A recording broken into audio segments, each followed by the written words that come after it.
Let's face it, the glory days of extreme sport video games like Tony Hawk's Pro Skater or Matt Hoffman's Pro BMX have long passed.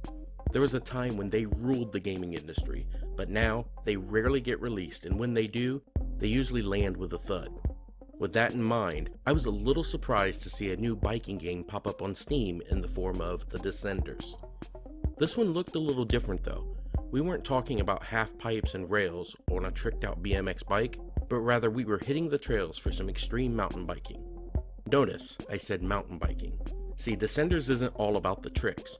Sure, you can pull us some stunts along the way, like various flips and spins, but the real name of the game here is simply making it to the end in one piece. You only have a certain amount of lives to make it through a race, so you have to ask yourself whether or not it's in your best interest to show off and grab that big air, or just simply hug the ground and make it to the end. Granted, some races will require you to earn a certain amount of points in order to progress, but again, you have to play it smart along the way. The trick system here is relatively simple and limited, using a twin stick control scheme.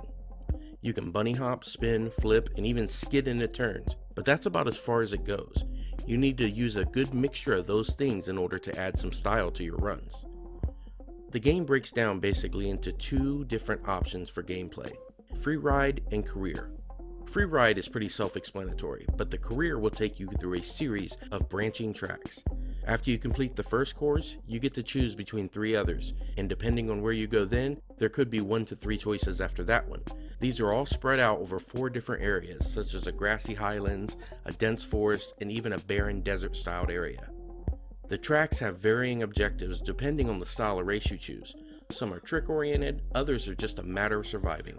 There really isn't any sort of constraint on your time, so you can basically ease your way through a course at a snail's pace and still complete it. I happen to have a particular liking for the game's arboreal courses, which lack a defined path and have you truly trekking through rough areas and trying your best just to survive. If you can manage to knock off any bonus objectives the game offers you on a track, you get rewarded with an extra life. This requires pretty much a perfect run though, even if you manage to perform that objective at one point in time. Let's say I pull off 2 backflips in a single course. Once you crash, you're required to perform them again. The problem is, this doesn't play nice with the game's checkpoint system. Many times you're forced to respawn in a segment of the course that doesn't give you the opportunity to do those flips. At that point, your only real option is to back out and start the whole series all over again. Needless to say, that sucks a little bit of fun out of the career. Completing courses also earns you rep, which is sort of the game's leveling system. As your rep goes up, so does your access to a variety of cosmetic items that you can customize your rider with. Right now you can really just do your helmet, shirt, and pants, but they say other things like accessories are coming down the line. In Descenders, speed is everything, and the game does a great job of relaying a sense of it to you as you cruise downhill. As speed picks up, the terrain gets bumpier and controlling your rider, particularly in turns, gets a lot more difficult. And that's because it's driven by a really solid physics system. The only real problem you have with this is when you're landing tricks out of the air.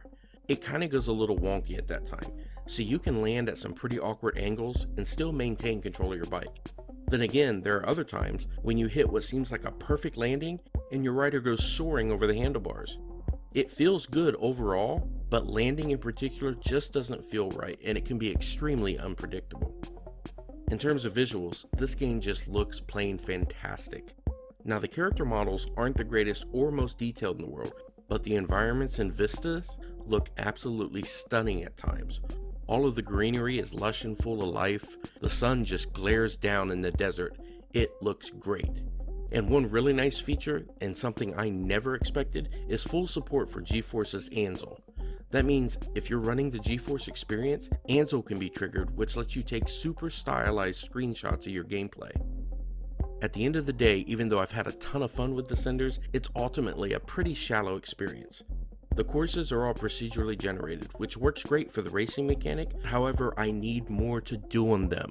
It's too easy to simply play it safe and slowly make your way to the end of the tracks in order to unlock the next set. And what am I really unlocking? Just a couple more cosmetic items and another procedurally generated track? It just doesn't really have a lot of beef in the center. Once again, we're looking at an early access game with an excellent foundation, but it just needs a lot of meat added to the bone. Descenders has some great opportunity to do that, because this foundation is absolutely superb, and this could be the makings for what is an excellent riding and racing game. In its current state, I'm giving Descenders a 7 out of 10.